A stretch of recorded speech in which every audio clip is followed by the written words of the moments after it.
کتب اربعہ ہماری جو 4 کتابیں ہیں ان میں سے پہلی کتاب اصول کافی کہ جو ہماری احادیث کا ایک بہت بڑا ذخیرہ ہے، اس کے مؤلف ہیں آیت اللہ محمد یعقوب ابن اسحاق کلینی، اور ان کو کیا اجر دیا گیا اس کتاب کو لکھنے کا، احادیث کو جمع کرنے کا۔ تاریخ میں ملتا ہے کہ بغداد کا ایک بہت ظالم و جابر حکمران آیا اور اس نے فیصلہ کیا کہ میں امام موسیٰ کاظم کے روضے کو گرا دوں گا، ان کی قبر کے نشان کو مٹا دوں گا، مولا کی میت کو قبر سے نکالا جائے گا تاکہ لوگ مولا کی زیارت کو جانا چھوڑ دیں۔ اس سے پوچھا گیا کہ آخر تم ایسا ارادہ کیوں رکھتے ہو؟ اس نے کہا مجھ سے برداشت نہیں ہوتا کہ لوگ امام کی قبر کی زیارت کے لیے جائیں۔ جب لوگ دیکھیں گے کہ امام کی میت کو نکالا جا رہا ہے، امام کی میت گل سڑ چکی ہے، تو لوگ پھر امام کی زیارت کو آنا ترک کر دیں گے۔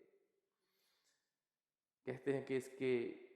وزراء نے اسے مشورہ دیا کہ امام موسیٰ کاظم تو بہت دور ہے، شیعوں کا عقیدہ تو یہ ہے کہ ان کا جو عالم ہے، جو حقیقی طور پر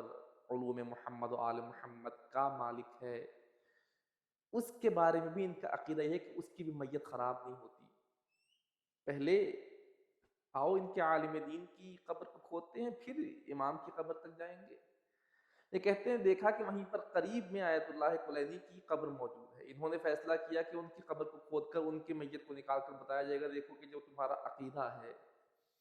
کہ کسی بھی عالم دین کی میت خراب نہیں ہوتی، دیکھو یہ میت گل سڑ چکی ہے۔ قبر کو کھودا جاتا ہے،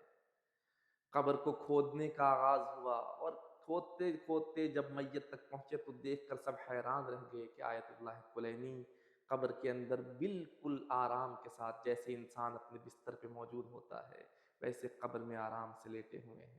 کوئی ان کے بدن پہ ایسے آثار نہیں کہ ان کا بدن بوسیدہ ہو رہا ہو، یہاں تک کہ ان کا کفن بھی ابھی تک بوسیدہ نہیں ہوا تھا۔ جب ظالم و جابر حکمران نے یہ دیکھا، اس کا بدن لرز اٹھا اور اس نے کہا کہ میں آج سے پہلے ان کا دشمن تھا اور آج میرا عقیدہ بھی بدل چکا ہے، اور میرا بھی عقیدہ یہ ہے کہ جس مکتب کا ایک عالم دین ایسا ہے کہ اس کی میت بھی خراب نہیں ہوئی، یقیناً اس مکتب کے امام کا مقام کیا ہوگا، اس مکتب کا امام کس مقام پر فائز ہوگا۔ وہیں پر آیت اللہ کلینی کی قبر کو دوبارہ تعمیر کیا جاتا ہے اور اس کے دل میں امام کی محبت جاگ اٹھتی ہے۔ اگر کوئی صحیح معنی میں اسلام کی خدمت کرتا ہے تو پھر خدا اسے ایسا صلہ عطا فرماتا ہے کہ لوگ اس کے مرنے کے بعد بھی اس کے ذریعے سے راہ راست پر آتے رہتے ہیں۔